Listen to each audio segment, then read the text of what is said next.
Hello, everyone, and welcome to Open, the one and only show that opens the Bronx and the rest of the world right to you.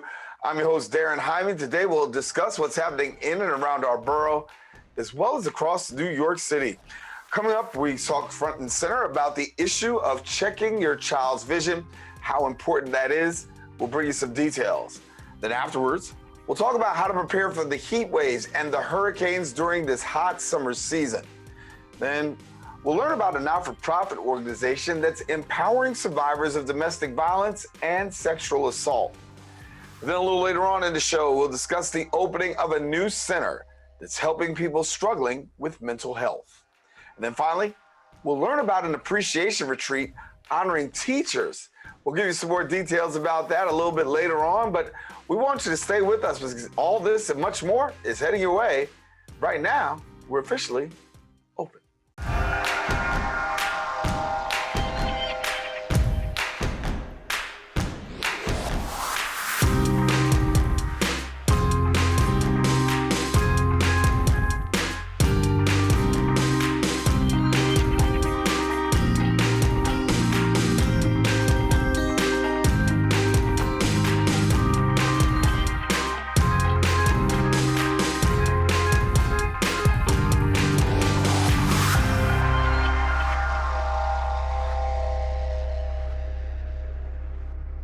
Hello, everyone, and welcome to Open. And you are watching a live program that brings the Bronx and New York straight to you. We also want to welcome our viewers on Manhattan Neighborhood Network, as Open is being broadcast live simultaneously on the MNN channel. You can stay connected to us also on our social media platforms at BronxNet TV and also our website at bronxnet.org. Well, a lot has been going on through the past week, and we're going to take you through a couple of things with our Bronx updates.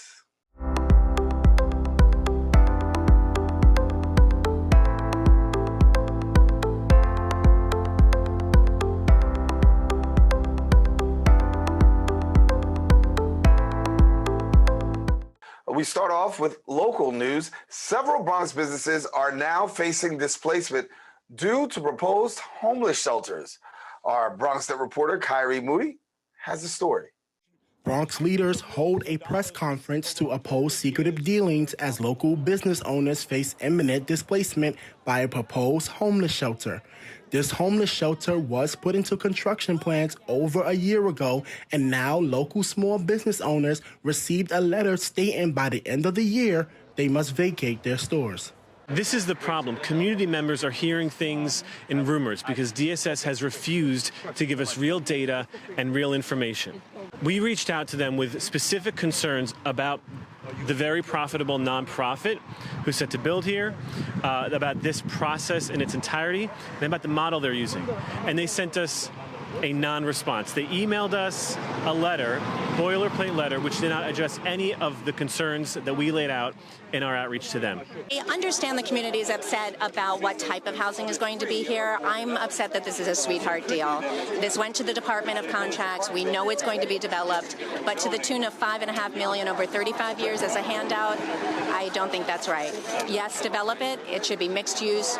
It should be market value apartments. It should be for the formerly unhoused. It should be for lower income apartments. We know it's going to be developed, but the question is, how should it be developed? First is that the way this facility is set up, it's not studio apartments. It is 10 men in a room. Okay. You have homeless men coming from different, backgrounds, and you're going to put them in a room together. That's a recipe for disaster. And this is not the way treatment should be. I don't know what treatment facilities they're going to have there. I didn't see that in the proposal. They also have a 10 o'clock lockout. Bronx leaders are continuing to support local business owners as they face this upcoming problem in their community. Reporting for BronxNet, this is Kyrie Moody. And thank you, Kyrie. In other news, Northwest Bronx Community and Clergy Coalition held a workshop discussing community land trusts. Our BronxNet reporter, Sanji Lopez, was there. She has our story right now. Northwest Bronx Community and Clergy Coalition held a workshop to discuss community land trusts. Community land trusts, or CLTs, are community-controlled nonprofits that permanently remove land and housing from the speculative market. The event included activities for community members to brainstorm ideas and launched with a grounding traditional community healing session. I come as a facilitator of healing because people heal themselves. But I come to do that work, and I often am invited to spaces like this because it's where it's needed. So I'm here to learn. I'm here to learn what that healing is helping. There are so many things happening in our neighborhoods that includes our lands.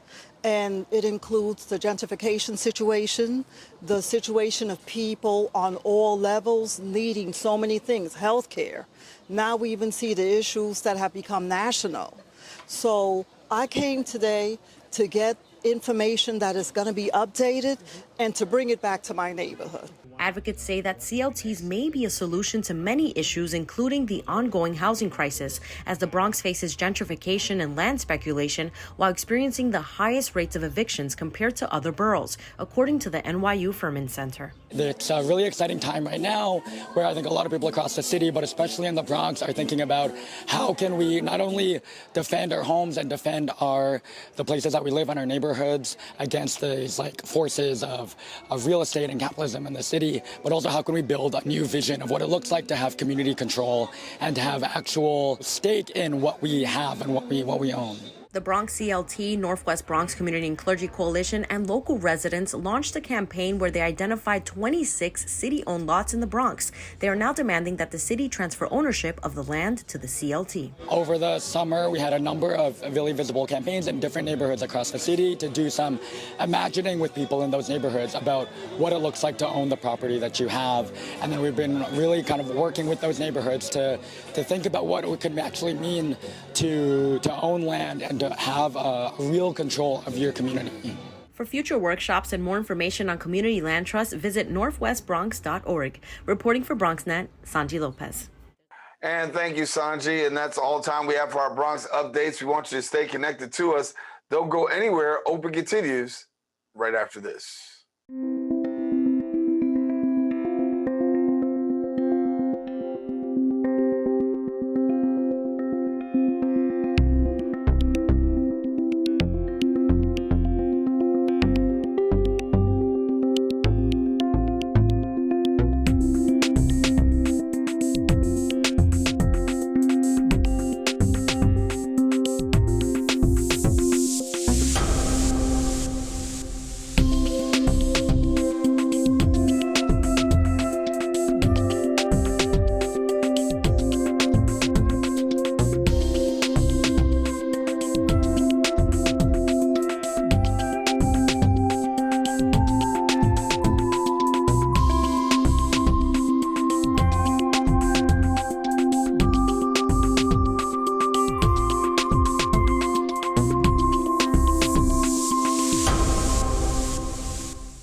Welcome back. August is Children's Eye and Health Safety Awareness Month, and in the United States, about 1 in 4 preschool children have an undiagnosed or an untreated vision problem.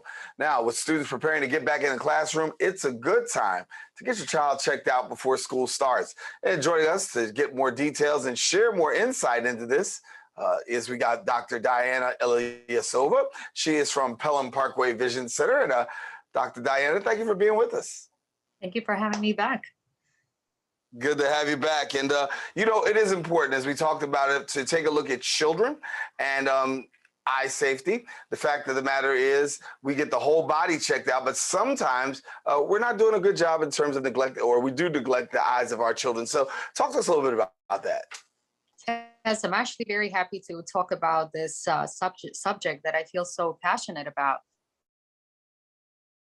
Complain of vision problem, and a lot of these visual development and just overall social development and learning development stalls because children have an underlying vision issue, and they won't ever complain because children don't know that other people are seeing better than them. What can they compare it to? So a lot of the vision issues go unnoticed. And it's not like the mom or dad are very ignorant about it. It's just if the child doesn't complain, a lot of this issue goes unnoticed. So I feel very passionate about children's vision because I see what it does to a child once the eyes are corrected. And it's just so heartwarming to see the way they start to progress after that. Yeah. What are some of the common things that we find when it comes to children's vision that come across your office? Are there any common trends that we see? Yes. Most commonly, of course, is blurred vision. And probably the next common thing is eye turn in kids. And we do see a lot of tearing. And lately, since COVID, a lot of children's headaches. Many kids are complaining headaches. Part of it is computer strain. Part of it is undiagnosed vision problem. And so for a parent out there that might be watching, say, listen, my child complains a little bit, but I'm not too worried about it yet. And still, we know that some of the simplest symptoms can lead to major problems. So what are some of the symptoms and warning signs that a parent can look for when looking through the eyes of their child? Well, the number one symptom is your child is squinting, or your child tends to come closer to the TV, or, hold the device way too close. That's the number one, the telltale sign that there is a vision problem. Children complaining of a headache, that might be the number one reason for a headache here at a children's young age is a vision problem. Eye turn. Let's see. There's a lot of warning signs, but number one is the squinting.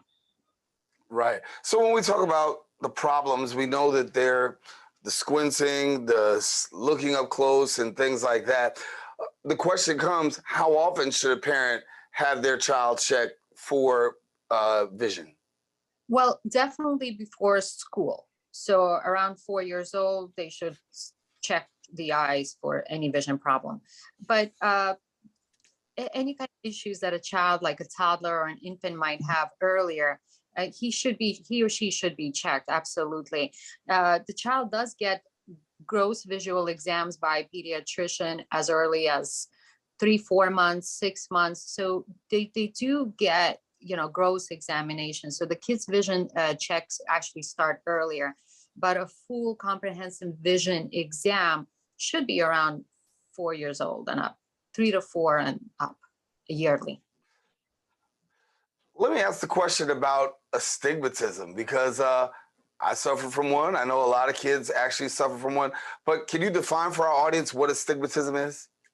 It's a little bit hard to comprehend, but the outer layer, the outer part of the eye, the cornea, or the lens right behind it, may not be shaped like a full circle. It's shaped like American football, we call it, or an elongated shape. Now, when that happens, the light, when it enters the eye, doesn't all come in at the same spot in the back of the eye. So hence, the child gets a large blur circle. I always tell the parent that astigmatism means that in one eye, the vision horizontally does not match to the vision vertically, okay? And when the light comes in, they're mismatched in the back. And this causes an excessive blur. Also a lot of headaches, and astigmatic patients have glare sensitivity as well at night, especially. For parents and people who want more information, talk to us about your center, how they can get connected, and the things that you offer. So our center is located in the Bronx. Our office name is Pelham Parkway Vision Center. We're located at 731 Leidig Avenue. We offer all children's services gearing for school age kids and up. Now I see kids from 3 and older. I do see all kids emergencies, basically, even if your toddler is having an issue, let's say a cut in the eye, or a little sty in the eye, or something like that. I do see them at all ages, absolutely. I do not have an infant clinic set up in our office, not as of yet. But if anybody needs help seeing a specialist for infant vision, I can gladly refer. Yeah, I think sometimes parents do have this fear, and I know I thought about it with my child. Like, if my child needs glasses, it's all downhill from here. Can you give us a little bit of guidance as to that parent that may have worries about their child's vision and the possibility of how things can be corrected and really work out? Yes, that was a fear that my parents had to. My parents had perfect vision, and I had bad vision, and they couldn't comprehend that. And there's always a thought that, like, once you put on glasses, it goes downhill from there. The vision will get worse and worse, which is not true. It's a myth. So the vision does change throughout life, and it can be for everybody, adults and children. But children do tend to progress, with time a little worse. We're in a technology age, so the kids' vision does progress slowly over time. Now, those kids that do progress faster, we have ways that we call myopia control, where we slow down this progression. I always tell parents, vision problem is the worst problem a child should ever have. There's so many worse issues that a child can have. A vision problem is not a big problem. A child is still considered healthy. So that stigma of wearing glasses should be slowly dissipating. It's not a big deal if the child wears glasses. In fact, some kids actually like it to wear as a fashion statement. With time, if the child is not comfortable with wearing glasses, we can, put them in a contact lens. In the future, they can do some LASIK. But it's all I tell parents, that don't fear it, accept it the way it is. Check your eyes, check the child's eyes yearly. And we'll try our best on our end to slow down this progression so the child doesn't get, stuck with a hefty prescription as he or she gets older. Well, Dr. Diana Ilyasova, thank you so much for sharing with us. Certainly great information. Hopefully parents will take advantage as we're in the summer months, getting their child ready. As of course, August is Children's Eye and Health Safety Month. Thank you for being with us. Thank you so much. Enjoy the summer, everyone.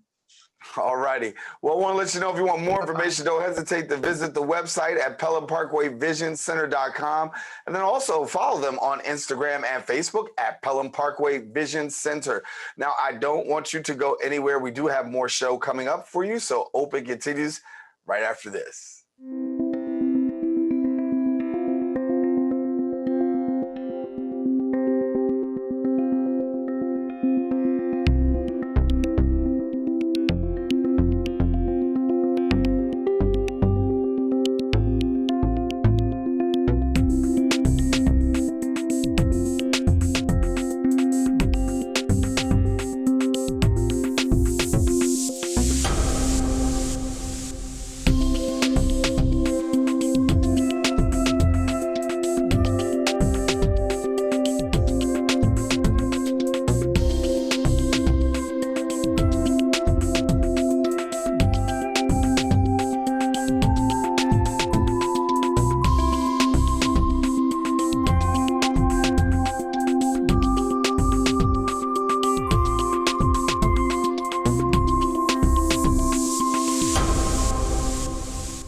And welcome back to the show. The past few years have pummeled New Yorkers with COVID and also economic uncertainty, homelessness on the rise, and historic fuel costs. Unfortunately, there's another new threat that we're having to deal with this summer, and that is devastating weather. With catastrophes like hurricanes and life-threatening heat waves, they're hitting the most vulnerable populations at the hardest, and a lot of people still trying to rack their brains around one thing, still trying to deal with another. The question is, what initiatives are being taken to try to deal with this extreme weather that we're dealing with? Joining us now to share more details, we are pleased to have the Director of Emergency Services at the Salvation Army's Greater New York Division. We've got Zack Hodgson, and he's with us. And Zack, thanks so much for being with us. Oh, thanks so much for having me on, Daren. I appreciate it. It's an important time, brother. I mean, when we think about what's going on right now, a lot of us here in the New York and the tri-state area dealing with this extreme heat wave. And, some people just say, oh, it's hot outside. But there's a whole lot more that's associated with this heat wave, and a lot of people are affected. So can you walk us through a little bit about what you see and what you're dealing with?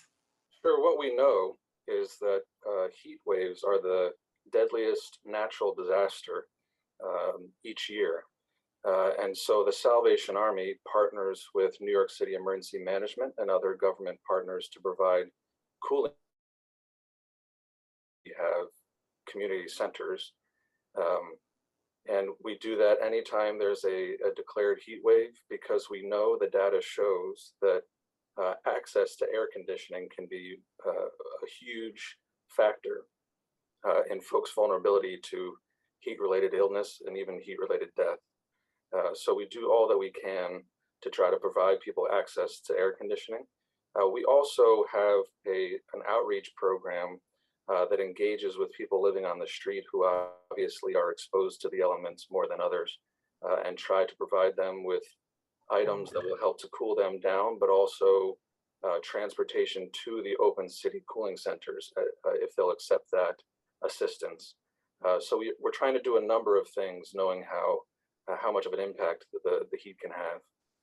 Yeah, and we know the impact is felt by so many people. There's a vulnerable population out there.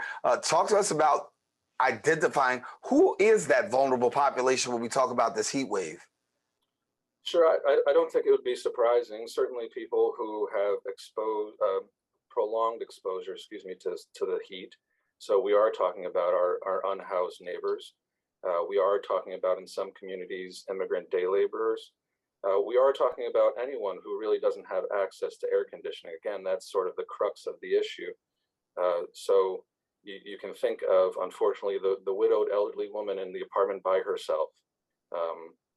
These folks that, again, I think we all have an idea of who's most vulnerable. So our organization is doing what we can to meet the needs of these people. And part of the strength of our organization is that we know these folks because we work with them on a daily basis. We're in these communities. We've been there for decades. And so we know who to reach out to sometimes when these crises come. So if I'm out there and I'm saying, listen, we hear the weatherman, he says, get ready for the heat wave that's getting ready to come. It'll be extreme temperatures. We know that when it's cold and we know that there's a snowstorm, there's some things that we have to do. What are some preparation tips that you have for us, for those people who are experiencing this heat wave? How can we get ahead of it? Sure, I think, again, common sense would say, stay hydrated, stay indoors, especially where there's air conditioning. And then I would also say, reach out to your neighbors who you know are vulnerable. Reach out to the elderly person living alone. Reach out to anyone you know who, again, might not have access to air conditioning or ways to stay cool, because it can be critical for them to have that kind of support. Yeah. So you got the cooling centers out there enrolling. Talk to us about where we can find them. Well, in the Bronx, we have two community centers, one at 2121 Washington Ave in Tremont and one at 425 East 159th. Those are our community centers. But folks can certainly go call 311, and 311 can provide a list of open cooling centers, those currently open, because it's a changing list from day to day. But those will always be the current open ones. And we always suggest that folks call ahead before leaving to go to the cooling center. We don't want them making that effort to find a place closed or without air conditioning or anything like that. So call 311, find the nearest cooling center, and then call ahead would be my suggestion.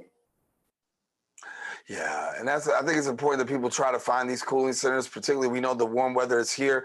August is upon us, and we know that in August we can see some extreme temperatures as people are dealing all across the nation with extreme heat waves. Do you find that the numbers, your phone rings a lot, particularly during this time of year?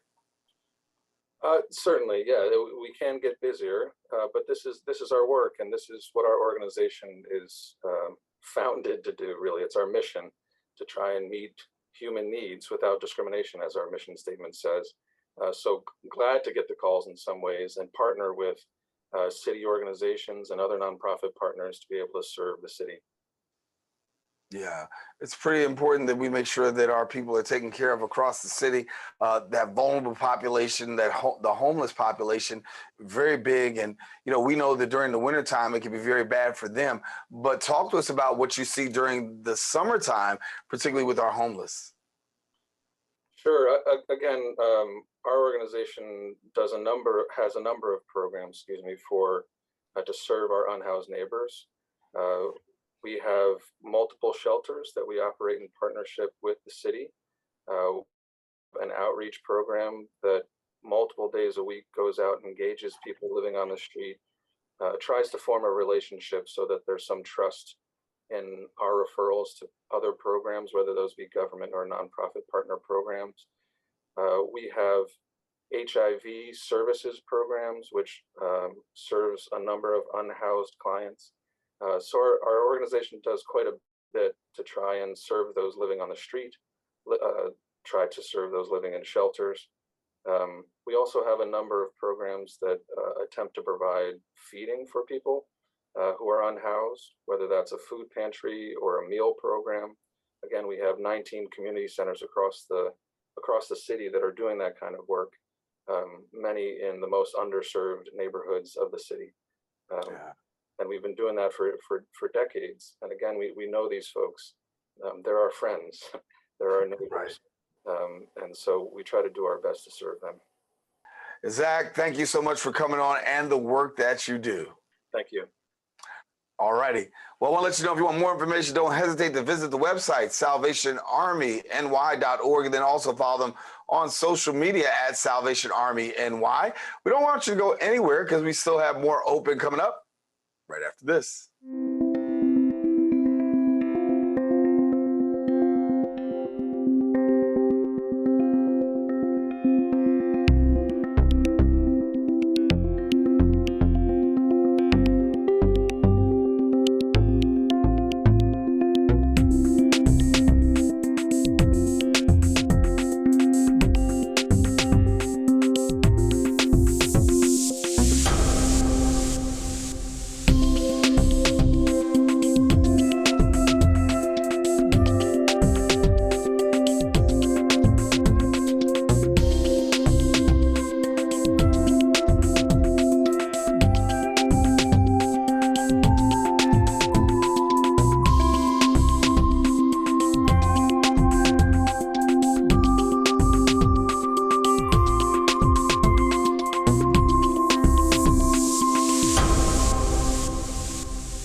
Welcome back to the show. Exhale to Inhale is a not-for-profit organization that's empowering those who've been affected by domestic violence and sexual assault to actually transform their lives through the healing power of yoga.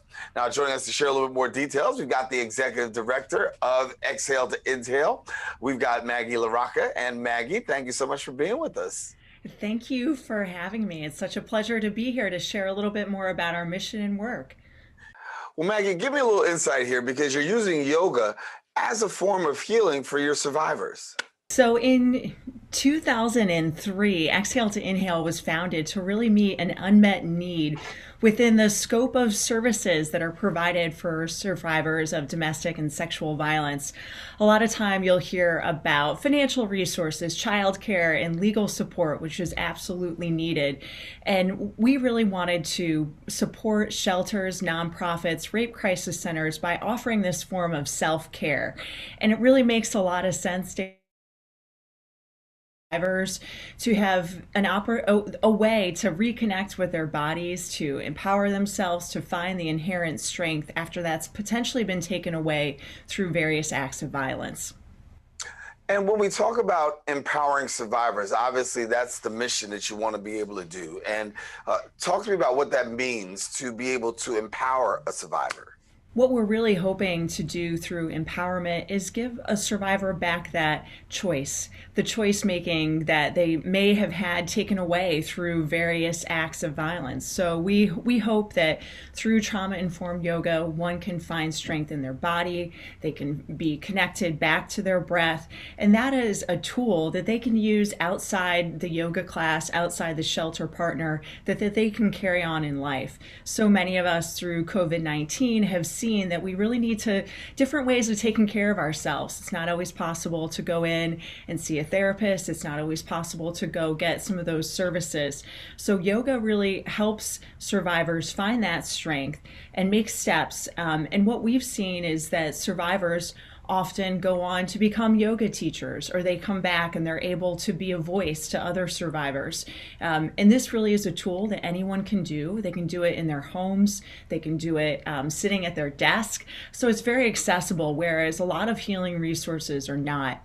We also want to highlight that healing is a lifetime journey for survivors of domestic and sexual violence. It's not something that's just over. And yoga is a lifelong tool that you can carry with you and use as a way to connect back to yourself and again find that strength. For yourself, give me a little bit of insight into this, because when we talk about yoga and we talk about the fact that it's helping those who are dealing with sexual assault, I know that stress is a major component in this, right? And can you give us a little insight as to the stress that people have when it comes to dealing with the issue of domestic violence and sexual assault?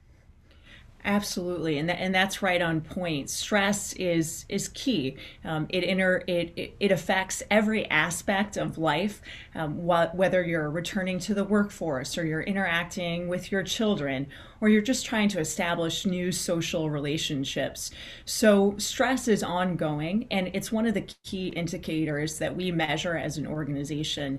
We partnered with the New School for Psychology to really show the impact of trauma-informed yoga, which is a type of yoga that looks a bit different. So for example, we leave the lights on in the classroom. There's not music playing. We use very accessible language. So for many of those that we support, it might be their first entree into yoga. They may not be familiar with it, and they may have some barriers to accessing it. So we really try to make it accessible and provide a supportive community. Exhale to Inhale is more than just yoga classes. We really are establishing a safe community for healing, where individuals are recognized, accepted, and have an opportunity to connect with others in a trauma-informed way.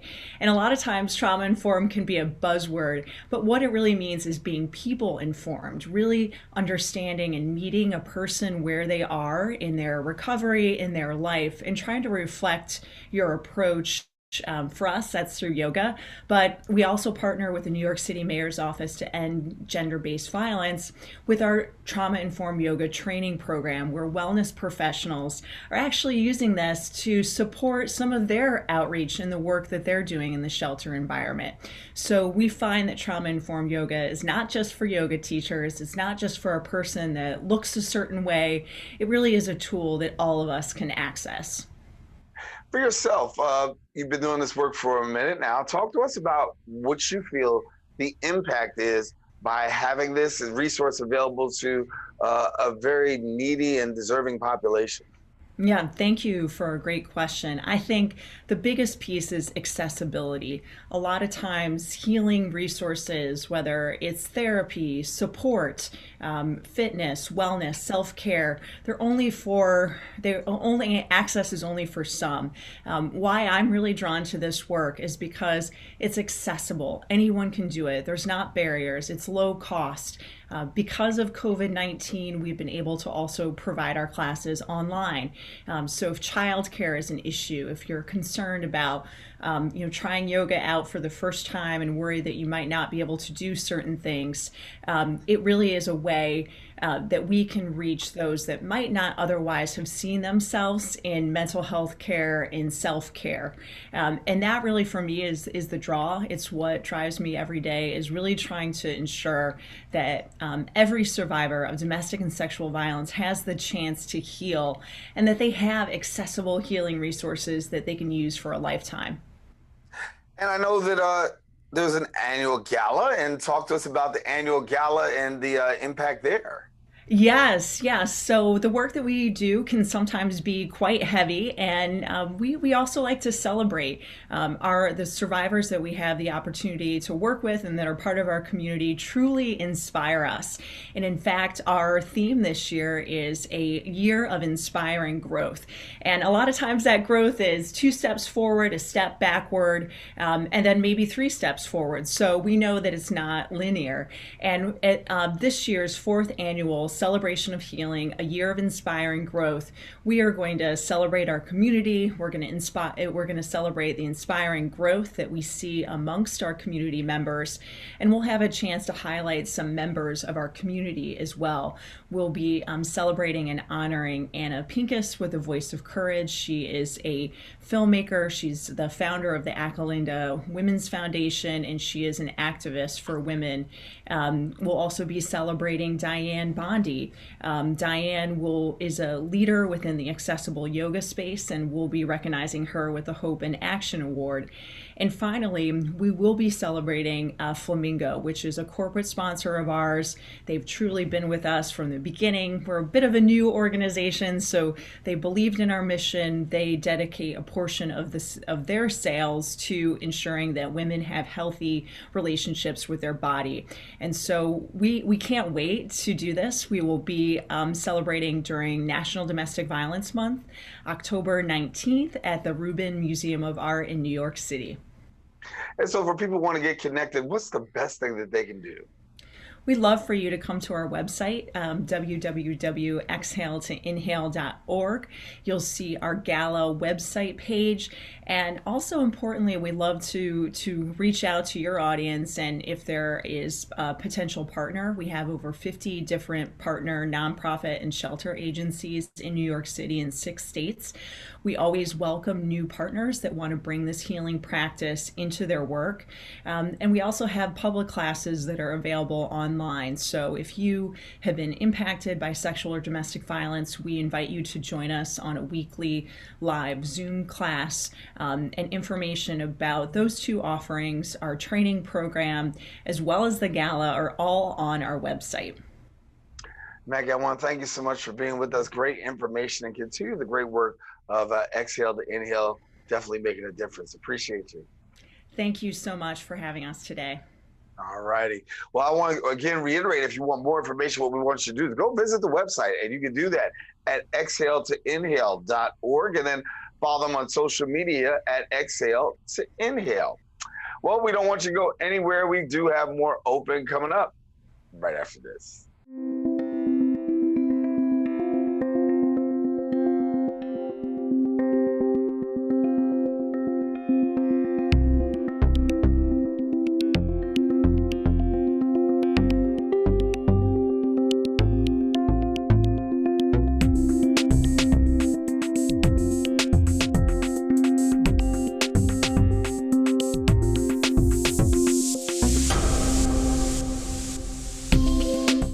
Welcome back to the show. Samaritan Daytop Village has been dedicated to improving the quality of life for New Yorkers who've been facing adversity for more than 60 years.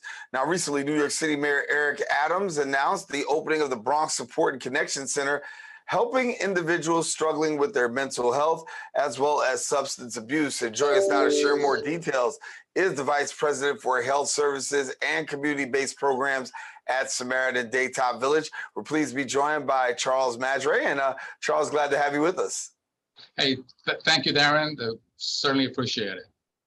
We appreciate you, and congratulations on the opening of the new center. It's got to be a good feeling being able to help to bridge the gap for so many. Listen, it's phenomenal. You know, it's been something that we've been working on for many, many years, and it's something that's certainly needed. Substance use and mental health issues have been at the forefront in the last couple of decades. And finally, it's, you know, I think we're getting some traction here to provide services on the spot for folks that really, really need it. Yeah. So as the center opens up, what will be some of the services that will be provided to help out the public? So it's comprehensive mental health and substance use screening and assessment. to provide short-term connection to longer-term care. So the program is going to be open 24/7, 365 days. We'll be fully staffed with social workers, addiction specialists, counselors, and most importantly, peers. Peers are folks with lived experience, both in substance use and mental health. And they'll be providing the screening assessments for folks that come to the center. Initially, to get to our center, and I'll refer to our patients as guests. That's the model that we have. So we refer to them as guests. So going forward, when I refer to guests, it's our patients. So our guests will be brought to us by the 47th precinct or the Be Heard team. And the Be Heard team, it's a new initiative that started last year by Mayor Adams' Office of Community Mental Health. And they actually respond to low-level mental health cases. They screen the individuals to make sure that they're not a threat to themselves or others, and then they'll bring them over to us. We provide short-term respite. We provide 3 meals a day for our guests and comprehensive service.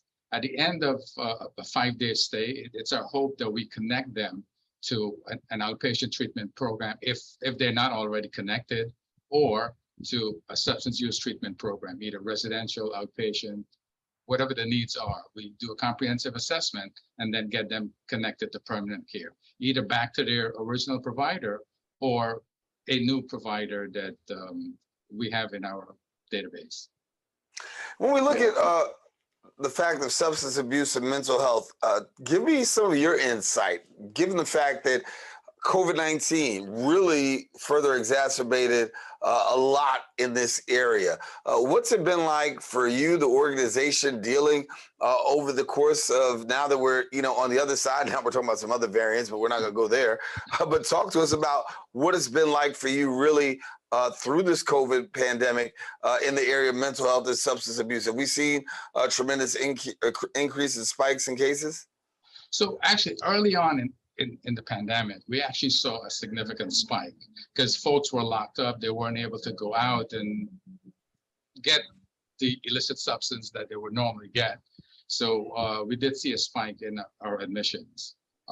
That's in our current opioid treatment programs, in our outpatient programs, and certainly in our residential programs. We're beginning to see a little bit of a taper off now, but it's still very high. So from a treatment perspective, we are seeing a significant number of folks come in. COVID did harm citizens of New York. We've seen devastating impact from a mental health standpoint. And in the last 2.5 years, I would say both our guests and our staff have been impacted by mental health issues.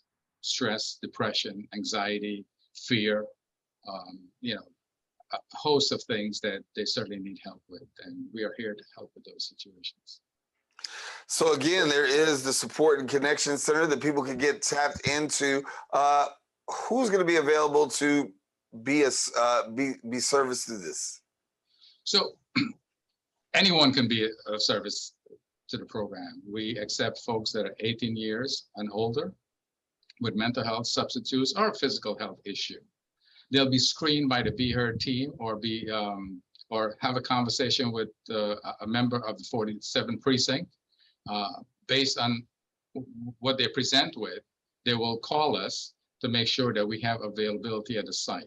The center has 19 beds and we have six recliners. So at full capacity, we're able to accommodate 25 guests. Right now, we're at very low capacity, so we're hoping that the number of referrals pick up, and we're very excited to provide this valuable service. So what's it been like for you, being able to service these new people that are coming through your doors, having this resource right here in the borough? It's something that the mayor has touted and has gotten citywide support. So give me the internal feeling for you. This is really exciting. It actually reminds me of during the HIV epidemic, but who would have thought 4 decades later we would be where we are? During the HIV epidemic, there was a high increase in education, training, and reimbursement. and we were able to get it under control. But this center, there's been a significant amount of education to the public. There's been significant training. We've trained our staff intensely, and certainly the program is well funded. With those three things, we'll be able to provide this care, and we'll be able to shorten the impact for folks suffering with substance use and mental health. And I'm hopeful that it will not take 40 years or 4 decades to make a difference. It's been long overdue that we need to put the funding and put the resources where it's needed most. Yeah. Well, I'm glad to know that you're here in the borough, and certainly congratulations, much needed. And I know that the community will be the beneficiary of some much needed support and assist. Charles, thank you so much for being with us. Thank you, Daren. Appreciate it. All righty. Well, I want to let you know, if you want more information, visit the website, SamaritanVillage.org, and then follow them on Facebook as well as also on Instagram at Samaritan Daytop Village. We got more show, and we encourage you don't go anywhere. Open's coming up in a few. We built a media network for you. BronxNet TV. Come learn in your new state-of-the-art studios at Lehman College. At Mercy College. And coming soon to the South Bronx in the Hub. Inspire with your stories, culture, history. Your Bronx on BronxNet. Engage with us. Connect with us at your channels and at BronxNet.tv. Learn, engage, inspire. BronxNet TV. From the Bronx to the world. BronxNet. And welcome back to the show. LeGrand Voyages and Sisters is actually slated to host the inaugural Teachers Appreciation Retreat in honor of teachers from the U.S. and the Caribbean. Now, the travel incentive allows supporters and community members to show their teachers' appreciation while at the same time being able to give back. Joining us now to share more details, we're pleased to have the co-founder of Sister Wells, Dr. Sherra Watkins, and then also we got the CEO and co-founder of LeGrand Voyages, Cristal LeGrand. And thank you so much for joining us. Thank you for inviting us. Thank you. And Dr. Watkins, I'll start with you. I mean, this is an amazing give back, and to have the opportunity to really honor teachers. Talk to me about why teachers and how this got all started. Sure. It started with simply Cristal reaching out and sharing with me about her business.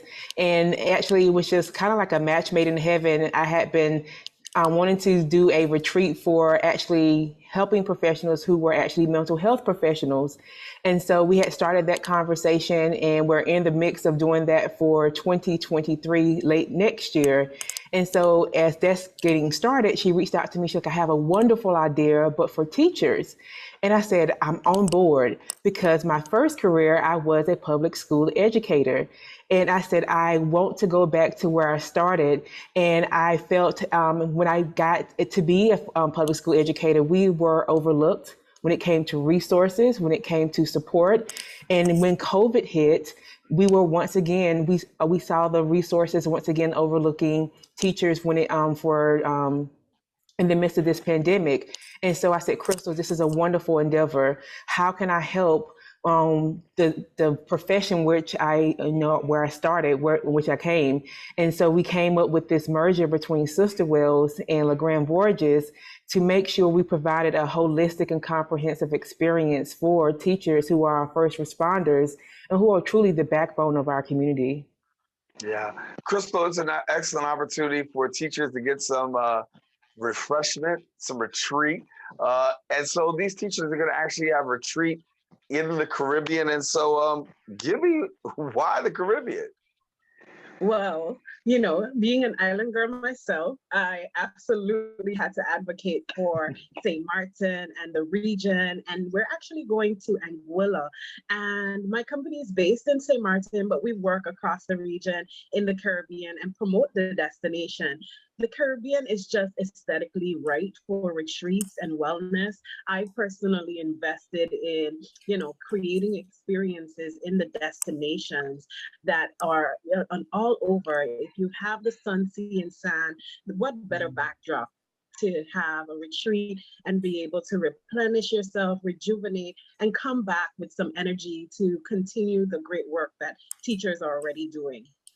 So give me a little insight and take me into this. What do you have planned for the teachers once they arrive? Sure. So once they arrive, we're going to have a 5-day. It's not too intense, so of course you'll be able to relax, but we'll come in and have a welcome reception. We're collaborating with the tourism office in Anguilla to make sure that the welcome to the destination itself is just filled with the culture and displays and food. Of course, if you know anything about the Caribbean, we're all about music and food. You definitely couldn't leave those out. And the next 2 days after that, we'll be focusing on the retreat program, which is being facilitated by the amazing doctors from Sister Wells. And then interspersed between that, we're definitely making sure that the teachers get to have some fun. So we'll be doing some hiking, we'll be doing some four-wheel driving around the island tours, and as well as fireside chats. And we do have a culmination ceremony, which will be a gala dinner in honor of the teachers, because at the end of the day, we want the sentiment of appreciation to resonate with the teachers. We want teachers to know that we're not just taking the time to bring them to the Caribbean, but we're also appreciating the fact that they have stuck with teaching for X amount of years and they're continuing to serve their youth in their communities. Yeah. Dr. Sherra, talk to me about mental health, because it's a very key component. And I think we talked in the beginning about COVID and the fact of what COVID has done in terms of taking lives. But, you know, it didn't just take lives, it actually took energy. It actually, you know, took some of our stamina away. And it really played an important part in the fight, I guess, in our mental. So talk to me about that mental health component and how that really plays in the lives of teachers. Within the lives of teachers, I think that people forget that teachers are not one-dimensional. They are truly whole beings. And so teachers didn't just show up in classrooms without necessarily grieving their losses of companionship, within their losses of their plans, and also the losses of their family members and friends.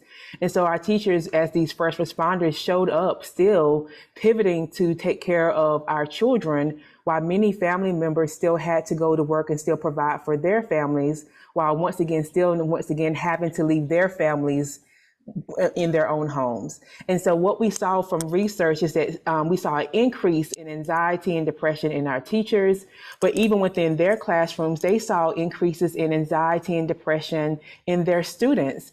And many teachers did not necessarily have those tools to show up for themselves, but also for their students.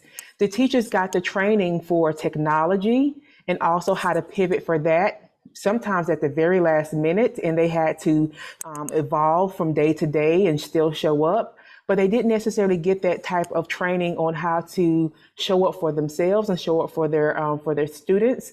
And so we saw increases in anxiety, depression, and sometimes what we call this new term called languishing, which is not necessarily knowing how to survive and be resilient from day to day, not necessarily knowing what do I want to necessarily be when I grow up, because we saw this new term called the Great Resignation, where we saw many teachers leave because their passion for taking care of and educating our community, our nation, was no longer there. And so hopefully through this retreat, we want to provide for the whole teacher, because they once again are our family members, they are our friends, they are our peers, they are our colleagues. And so for Sister Wells, we want to make sure that we're treating the teachers' mental health, because once again, we want to send them back to their homes, but also back into our communities and also back into our schools. And so, Cristal, a little bit, how can the people, the public themselves, play a part in supporting this? This is great. I mean, obviously, to have teachers be able to have this retreat, to be honored, but you know, you can't do this by yourself. Of course, there's partnerships. So how can the public play a part in this partnership?